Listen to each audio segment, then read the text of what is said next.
Hi, I'm Susan Brownrigg and this week I'm thinking about food.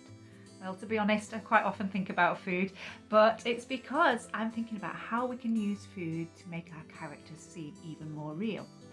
And one way to do that is to think about where your character is living and what food is popular in that area. So my books are set in Blackpool, the Gracie Farshaw mystery series, and I've also written a pirate book set in Madagascar. So I enjoyed looking at old recipes. When it came to Lancashire, I'm a Lancashire lass myself, so I knew quite a bit about the food that's enjoyed in these parts. In fact, I grew up in Wigan, so I'm known as a pie eater. So this is a butter pie because I don't eat red meat, so this has got sliced potato and butter in it, and it's gorgeous.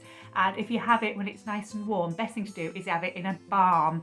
Now I know all across the country you'll be arguing about what to call your bread roll, but up here it's balm cakes or balm, so a pie balm would be sat in bread like that in a bread roll, which is delicious. Of course, Lancashire is almost also famous for its cheese, and I'm sure wherever you live as well, you've probably got your own brand of cheese. This is creamy, but you also get crumbly and tasty.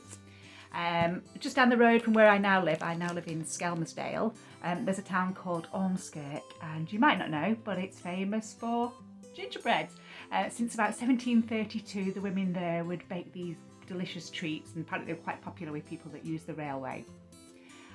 In my Gracie Farshaw book, when Gracie first moves to the Majestic, which is a Blackpool boarding house, she is left a treat by the landlady who's leaving, an Eccles cake, and these are scrumptious. So they're sort of sweet puff pastry, and they've got sultanas and raisins inside, and they're nice when they're warm as well. Most food's nice and warm, I think. Also in Lancashire we have the famous Furry black pudding. This one again is vegetarian. Or if you think further up in Morecambe, then you might get delicious potted shrimps. These are really tasty. If you can get some of these, I'd give them a try. Again, warm them up and have them on your toast.